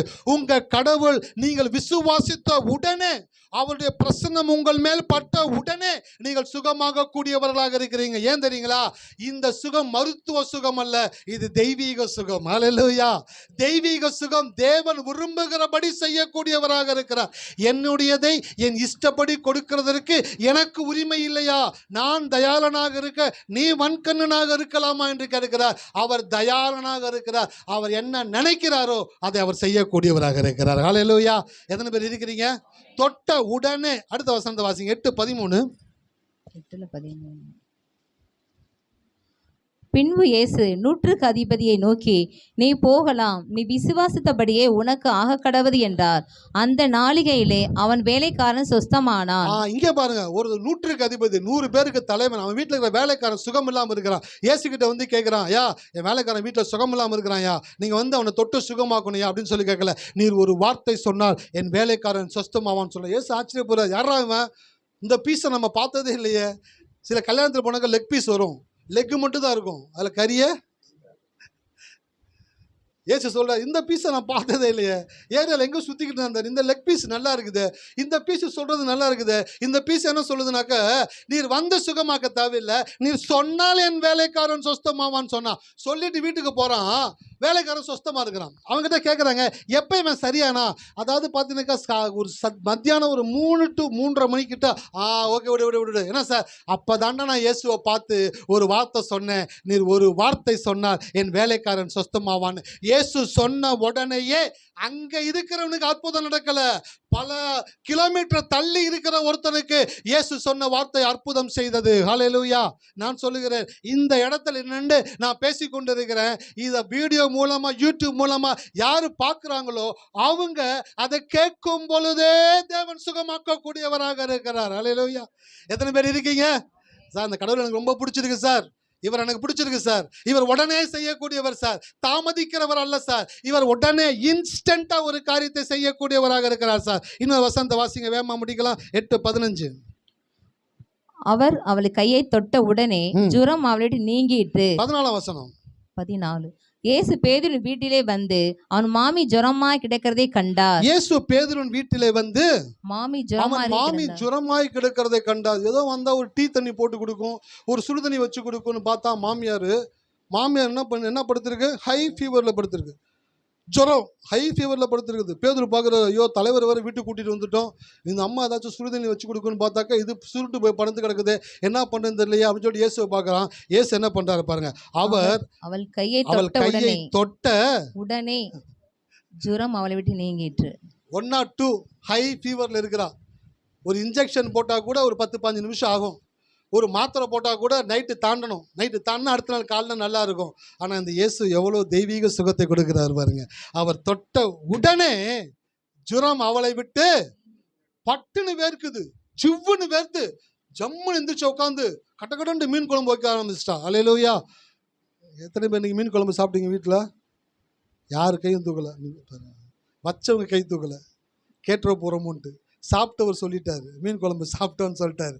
நான் சொல்கிறேன், பேதுனுடைய மாமி சுகமான உடனே எந்திரிச்சு இயேசுவுக்கு டீ மட்டும் போட்டதில்ல, மீன் குழம்பும் வச்சு கொடுத்துச்சு. எப்போ கொடுத்துச்சுனாக்க, இயேசு அவள் கையை பிடித்த உடனே ஜுரம் அவளை விட்டு நீங்கிட்டு. இந்த வாக்குத்தத்த வசனத்தில் ஏன் வாசிக்கிறேன் தெரியுங்களா? வீட்டில் போய் நீங்கள் வாசிக்கின்றதுக்காக தான் வாசிக்கிறேன். இதெல்லாம் பார்த்துட்டு சொல்லுங்கள், உடனே என் தேவன் செய்யக்கூடியவர், எனக்கும் உடனே செய்யக்கூடியவர், என்னையும் உடனே ஆசீர்வதிக்கக்கூடியவர், என்னையும் உடனே சுகமாக்கக்கூடியவர், என்னையும் உடனே அவர் ஆரோக்கியமாக்கக்கூடியவராக இருக்கிறார் என்ற ஒரு விதமான எதிர்பார்ப்பு உங்களுக்குள்ளே உண்டாகணும். நான் சொல்கிறேன், இன்னைக்கு ராத்திரி உங்களுடைய சரீரத்தில் ஒரு மாற்றத்தை தேவன் உண்டாக்குகிறார். ஹல்லேலூயா. உடன்படிக்கை பெட்டி இருந்த இடத்துல மகா பரிசுத்த ஸ்தலத்தில் வைக்கப்பட்ட ஆரோனுடைய கோல் ஒரு இரவிலே பூத்து காய்த்து கனிகளை கொடுத்து அது எப்படி அவ்வளோ ஃப்ளரிஷாக இருந்துச்சோ, ஒரு நைட்டில் கடவுள்னால் அதை செய்ய முடியும்னா அவர் தான் சார் கடவுள், அவர் தான் சார் கடவுள். நான் சொல்கிறேன், இன்றைக்கு கடவுளுடைய வார்த்தையை கேட்டுக்கொண்டு இருக்கிற நீங்கள் வீட்டுக்கு போய் நைட்டு நல்லா நிம்மதியாக படுத்து சந்தோஷமாக கடவுளை துதிங்க, ஆராதிங்க, நன்றி சொல்லுங்க, என்னை சுகமாக்கிறதற்காய் நன்றி ஆண்டவரே என்று சொல்லி படுங்க. காலை வேளையில் ஒரு புதிய ஆரோக்கியத்தோடு கூட தேவன் உங்களை எழும்ப பண்ணக்கூடியவராக இருக்கிறார். ஹல்லேலூயா. எத்தனை பேர் இருக்கிறீங்க? நம்ம கடவுள் தாமதத்திற்கான தேவன் அல்ல. அவர் எதுக்கு தேவனுங்க? துரிதத்திற்காக. இமீடியட்டா, இன்ஸ்டா ஸ்விக்கி, இன்ஸ்டாமார்ட் ஆர்டர் பண்ண 5 நிமிஷத்துல வீட்டுக்கு வருதுன்றாங்க. நான் சொல்றேன் அதுவே தாமதம் தான் சொல்றேன். இந்த தேவன் நீங்கள் விரும்பின உடனேயே அற்புதத்தை செய்யக்கூடியவராக இருக்கிறார். ஹல்லேலூயா. எத்தனை பேர் இருக்கிறீங்க? வெளியில் ஒரு அம்மா காலை நீட்டிட்டு உட்காந்துருக்கிறாங்க. நான் சொல்றேன் இயேசுவின் நாமத்தினாலே அது எப்பேற்பட்ட காரியம் வந்தாலும் சுகமாகுது. ஹல்லேலூயா. எத்தனை பேர் இருக்கீங்க? பார்க்குறோம் நம்ம சபையில் அற்புதங்களாக நடக்க போகுது, அதிசயங்கள் நடக்க போகுது, ஆச்சரியங்கள் நடக்க போகுது. தேடி விசாரித்து கொண்டு வரும்படியாய் தேவன் செய்ய போகிறார். சாலமோனுடைய ஞானத்தை கேட்க யார் கடந்து வந்தா? பக்கத்து நாட்டிலிருந்து, பக்கத்து ஊர்ல இருந்து விசாரிச்சுட்டு வந்தாங்களாம் சாலமோனை பார்க்கணும்னு சொல்லிட்டு. நான் சொல்றேன் நம்மளுடைய சபையில் நடக்கக்கூடிய அற்புதங்கள், அதிசயங்கள், ஆச்சரியங்கள், சுகத்தை பார்ப்பதற்கு பல இடங்களிலிருந்து தேவன் அநேகரை கொண்டு வரக்கூடியவராக இருக்கிறார். ஹல்லேலூயா. நீங்க எல்லாம் தான் அதுக்கு சாட்சிகளா இருக்க போறீங்க. நீங்களாம் தான் அவங்கள வாலண்டியர்ஸா இருந்து அவங்கள சபைக்குள்ள கொண்டு வர போகிறீங்க. நீங்களே வத்தலும் தொத்தலும் நோஞ்சானும் ஈஞ்சானுமா நடக்க முடியாம உட்கார முடியாம இருந்தீங்கன்னா வரவன் பார்ப்பான், ஓ தெரியாம தப்பான இடத்துக்கு வந்துட்டோம் போலப்பா. அட்ரஸ் கட்டுதானா?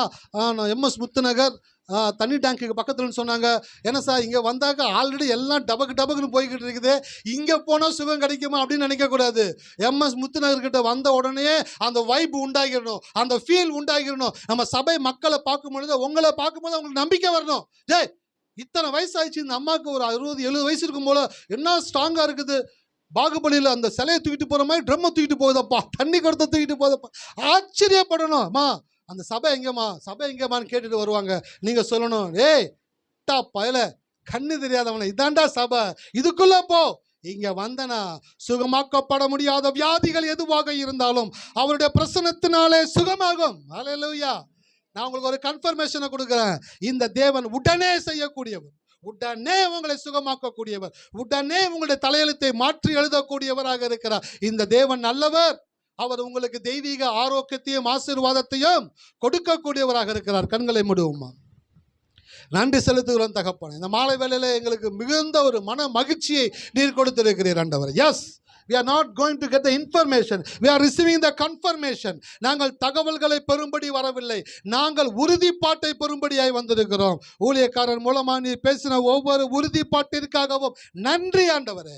இப்பொழுது கேட்டுக்கொண்டிருக்க ஒவ்வொருவருக்குள்ளும் தெய்வீக சுகம் ஆட்கொள்ளுகிறதற்காக, அவருடைய சரீரங்கள் மாறுகிறதற்காக, உடல் உறுப்புகள் ஆண்டவரே மாற்றத்திற்குள் கடந்து வருகிறதற்காக, அவருடைய வாழ்க்கையின் தரம் ஆசீர்வதிக்கப்படுகிறதற்காக நன்றி செலுத்துகிறேன்.